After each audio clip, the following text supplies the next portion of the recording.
Last episode में हमने देखा था कि टू किंगसन खुद को बचाने के लिए मो किंगलैन के सामने सेंग युआनचेन को सजा देते हुए उसे जान से मार देता है। जिसके बाद मो किंगलैन चेंजिंग से कहती हैं कि तुम एकेडमी में जाकर के अच्छे से कल्टीवेट करो ताकि तुम फ्यूचर में मुझसे मिल सको। वहीं इसके बाद जब चेंजिंग आउटर डिसाइपल बन जाता है तब वह फर्स्ट ईयर के होने वाले चैलेंज में टॉप डिसाइपल जियान फेजियो को चैलेंज कर देता है। अब इस पार्ट के स्टार्टिंग में हम देखते हैं कि चेंजिंग की बातें सुनने के बाद कुछ डिसाइपल्स आपस में बात करते हैं कि क्या चेंजिंग पागल हो गया है, क्योंकि जियान फेजियो एक तो जियान फैमिली का मेंबर है जो हमेशा से ही आउटर एकेडमी को डोमिनेट करते हैं, इसलिए वह उसे उकसाना क्यों चाहता है। वहीं यह सुनने के बाद उनमें से एक कहता है जियान फेजियो ने एक superior martial art concluding superior swordsmanship को भी सीखा है, जिस वजह से आउटर एकेडमी की second top disciple Lu Lingling भी उसका सामना नहीं कर पाएगी। इसके बाद हमारा सीन शिफ्ट होकर के जियान फेजियो के ऊपर चला आता है जो चेंजिंग से कहता है कि कल मैंने तुम्हें मो किंगलैन की वजह से छोड़ दिया था, लेकिन ऐसा लगता है कि तुम मुझे खुद को परेशान करने का एक मौका देना चाहते हो, इसलिए मैं तुम्हें नहीं छोड़ूंगा। यह कहने के बाद जियान फेजियो अरीना में पहुंच जाता है और कहता है चेंजिंग पहली बात तो तुम मुझे चैलेंज करने की हिम्मत कर रहे हो, इसलिए मुझे उम्मीद है कि तुम मुझे निराश नहीं करोगे। यह सुनने के बाद एक सीनियर इन दोनों लोगों के बीच के मैच को स्टार्ट कर देते हैं,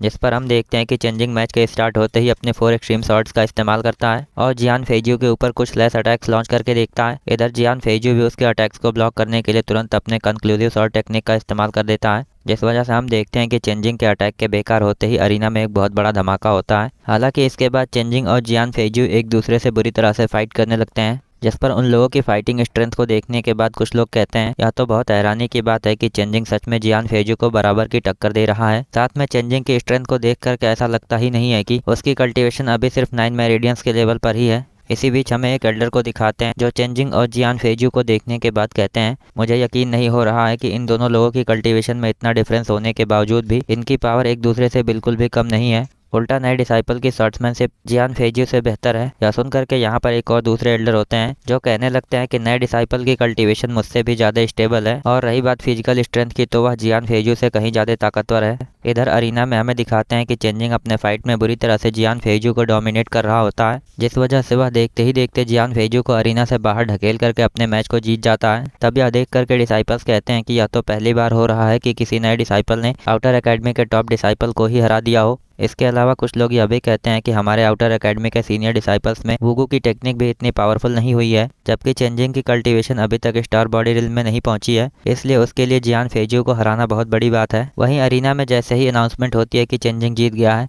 कुयांग और लेंगनिंग तुरंत उसके पास उसे बधाई देने के लिए पहुंच जाती हैं, लेकिन लेंगनिंग चेंजिंग को सावधान करते हुए यह भी बताती है कि जियान फेजियो सॉर्ड फैमिली से बिलोंग करता है, इसलिए तुम्हें फ्यूचर में सावधान रहना होगा। तब चेंजिंग कहता है ठीक है, मैं सावधान रहूंगा। वहीं आउटर एकेडमी के डीन अनाउंस करते हैं कि अब हमारे ट्रेडिशन के अकॉर्डिंग सारे चैलेंजिंग मैच खत्म हो चुके हैं, इसलिए कुछ टाइम बाद आउटर एकेडमी की नई रैंकिंग लिस्ट को अनाउंस कर दिया जाएगा ताकि नए लोगों को मिली हुई रैंकिंग के अकॉर्डिंग उन्हें टावर ट्रेनिंग में पोजीशन दिया जा सके। यह सुनकर के चेंजिंग सोचने लगता है कि रूल्स के अकॉर्डिंग आउटर एकेडमी का टॉप डिसाइपल टावर ट्रेनिंग में उस जगह का इस्तेमाल कर सकता है जहां पर टावर की सबसे ज़्यादा स्पिरिचुअल पावर अवेलेबल हो, इसलिए मुझे इस मौके का फ़ायदा उठा करके स्टार बॉडी रिल में ब्रेक थ्रू करना चाहिए। इसके बाद हमें अगले सीन में सीधा टावर ट्रेनिंग रूम का सीन दिखाते हैं, जिसमें हम देखते हैं कि चेंजिंग एक कमरे में कल्टीवेट करते हुए ब्रेक थ्रू करने की कोशिश कर रहा होता है। वहीं इस चैम्बर की स्पिरिचुअल एनर्जी ज़्यादा होने की वजह से चेंजिंग थोड़ी ही देर में स्टार बॉडी रिल में ब्रेक थ्रू कर जाता है। इसके बाद हमें अगले सीन में दिखाते हैं कि चेंजिंग बाहर आता है, तब वो अपने सामने डीन को देख करके तुरंत उन्हें रिस्पेक्ट देता है। वहीं डीन उसके ब्रेक थ्रू को सेंस करके उससे कहते हैं तुमने इतने कम टाइम में स्टार बॉडी रिल में ब्रेक थ्रू कर लिया है, इसलिए इसमें कोई दो राय नहीं है कि तुम एक रेयर जीनियस हो। यह सुन करके चेंजिंग बातों को बदलते हुए कहता है डीन ऐसी बात नहीं है,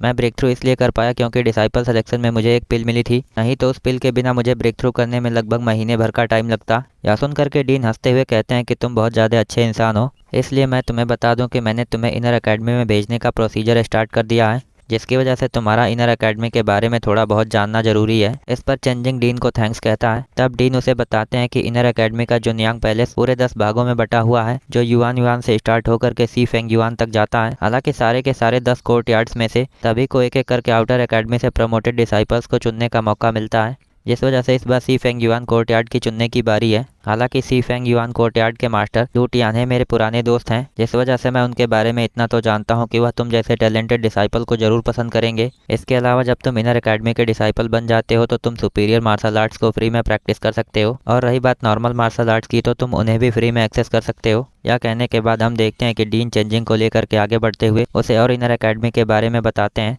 जिसकी वजह से हमें पता चलता है कि इनर एकेडमी में पहुंचने के बाद चेंजिंग को हर महीने एक रनिंग पिल दी जाएगी, लेकिन अगर उसे उससे ज़्यादा पिल्स और मार्शल आर्ट्स की ज़रूरत है तो वह उन्हें अपने मेरिट पॉइंट्स का इस्तेमाल करके खरीद सकता है। इसलिए चेंजिंग के लिए इनर एकेडमी में मेरिट पॉइंट्स को इकट्ठा करना काफ़ी ज़्यादा इंपॉर्टेंट है। वहीं यह सब कुछ जानने के बाद चेंजिंग अचानक से पूछता है, डीन आखिर में मैं आसानी से मेरिट पॉइंट्स को कैसे हासिल कर सकता हूँ। तब डीन उसे बताते हैं कि मेरिट पॉइंट्स को हासिल करने के 2 तरीके हैं, जिनमें से पहला यह है कि तुम इनर एकेडमी में किसी ट्रेजर के बदले में मेरिट पॉइंट्स को हासिल करो, पर ट्रेजर्स का मिलना काफ़ी मुश्किल होता है। इसलिए इनर एकेडमी में मेरिट्स को हासिल करने के लिए दूसरा रास्ता यह है कि तुम इनर एकेडमी के दिए हुए मिशंस को कंप्लीट करो। हालांकि इनर एकेडमी के ज़्यादातर मिशंस तो काफ़ी ज़्यादा सेफ होते हैं, पर फिर भी कभी कभी कई सारे मिशंस में काफ़ी ज़्यादा खतरे भी होते हैं, जिस वजह से मुझे उम्मीद है कि तुम सोच समझ करके फैसला करोगे। ऊपर से मुझे मूक इंग्लैंड की चॉइस पर पूरा भरोसा है, जिस वजह से मुझे लगता है कि तुम भी एक ना एक दिन उसकी तरह टाइजुआन माउंटेन पर प्रैक्टिस करने के लिए पहुंच जाओगे। इधर चेंजिंग को टाइजुआन माउंटेन के बारे में कुछ पता नहीं होता है, इसलिए डीन उसे आगे बताते हैं कि टाइजुआन माउंटेन मार्शल आर्ट्स का होली लैंड है। तब चेंजिंग डीन को थैंक्स कहते हुए कहता है, मैं वहां पर पहुंचने के लिए अपनी पूरी मेहनत करूंगा। इसके बाद हमें सी फेंग युआन कोर्टयार्ड के मास्टर लू टियानहे का सीन दिखाते हैं, जिनके पास चेंजिंग और डीन भी पहुंच जाते हैं। हालांकि लू टियानहे चेंजिंग को देखते ही कहने लगता है, मैं काफ़ी समय से सुन रहा हूँ कि इस साल के आउटर एकेडमी में आए हुए डिसाइपल्स काफ़ी ज़्यादा टैलेंटेड हैं, इसलिए यह काफ़ी अच्छी बात है कि इस बार सी फेंग युआन कोर्टयार्ड के डिसाइपल चुनने की बारी है।